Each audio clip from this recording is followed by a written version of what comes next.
nation, Article 1, the nation. That's who we are.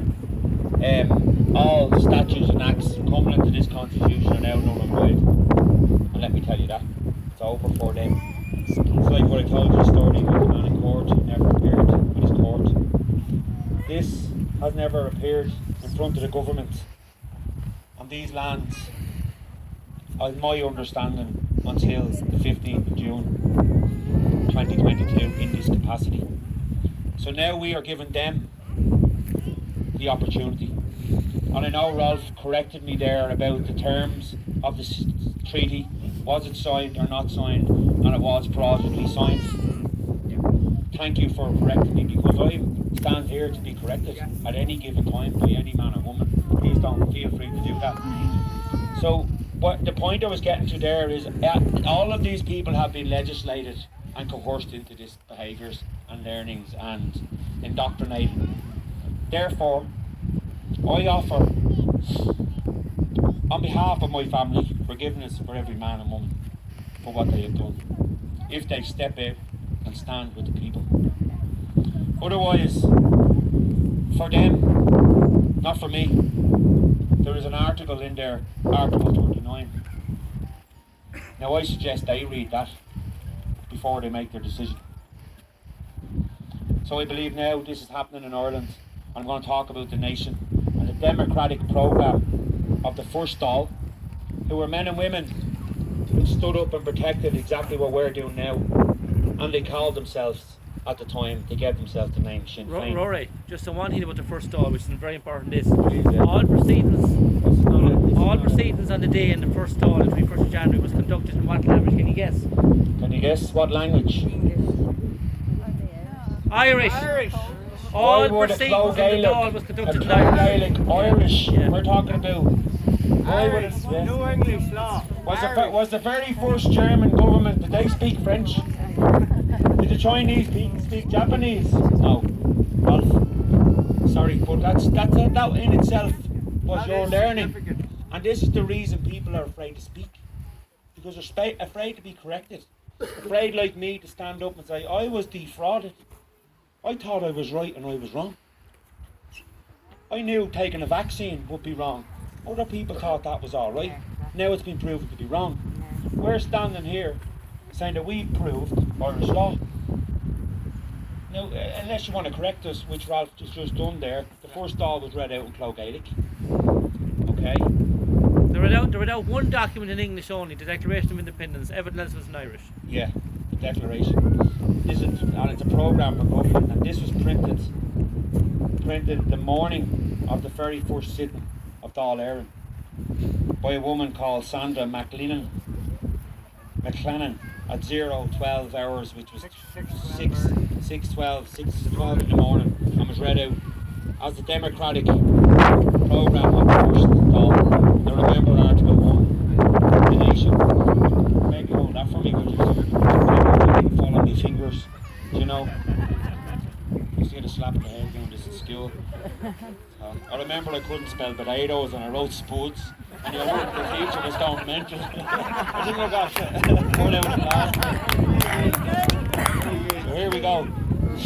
I'll read this on behalf of the men and women of Irish who believe and now have democratic independence. And this was the foundation and the declaration that came after the proclamation of the very first Dáil Éireann. We declare, in the words of the Irish Republic Proclamation, the right of the people of Ireland to the ownership of Ireland and to the unfettered control of Irish destinies, to be indivisible, and in language of our first President, Pádraig MacPierce, we declare that the nation's sovereignty extends not only to all men and women of the nation, but to all its material possessions, the nation's soil and its resources, all the wealth and all the wealth producing processes within the nation. Stop. I'm moving for myself.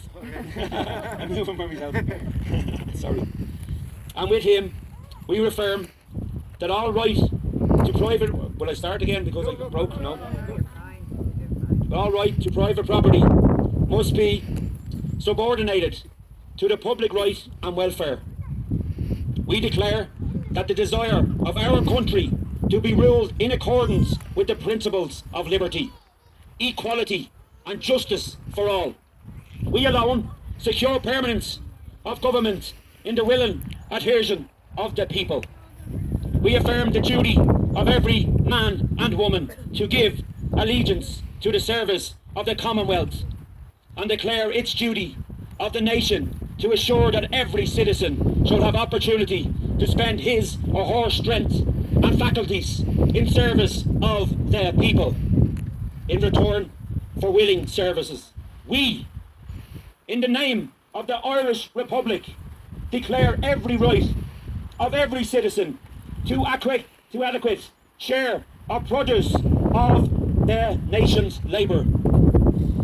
It shall be the first duty of government in the Republic to make provisions for physical, mental and spiritual well-being of the children, to secure that no child should suffer hunger or cold or lack of food, clothing or shelter, but that all should be provided with the means and facilities requested for their proper education and training as citizens of a free and Gaelic Ireland.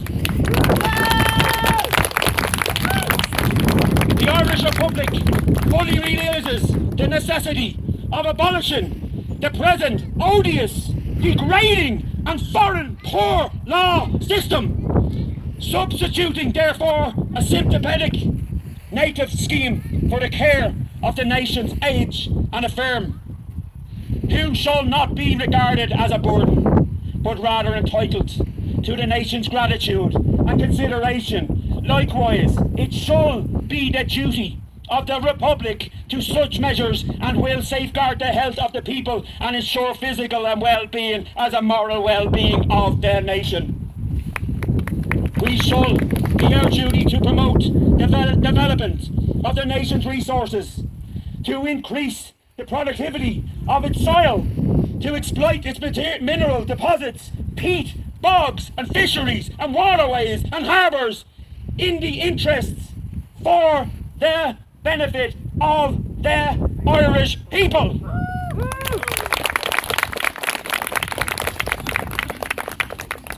It shall be the duty of the Republic to adopt all measures necessary for the reintegration and invigoration of our industries, and to ensure their beginning development of the most beneficial and progressive cooperative and industry lines, with the adoption of an extensive Irish consular service.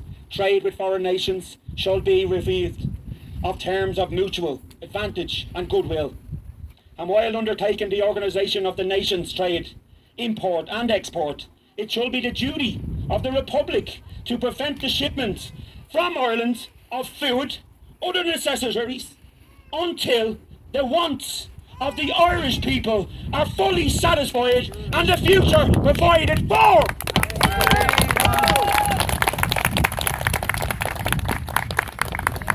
Finally, on the democratic programme of the first all, the final paragraph says it should also develop upon the national government to seek cooperation of governments of other countries in determining a standard of social and industrial legislation with a view to a general and lasting improvement in the conditions under which the working class life live and labour. God bless Ireland, God bless people, and God bless God. Thank you very much.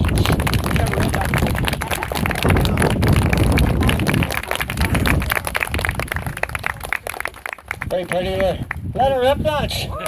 Shut the iron off!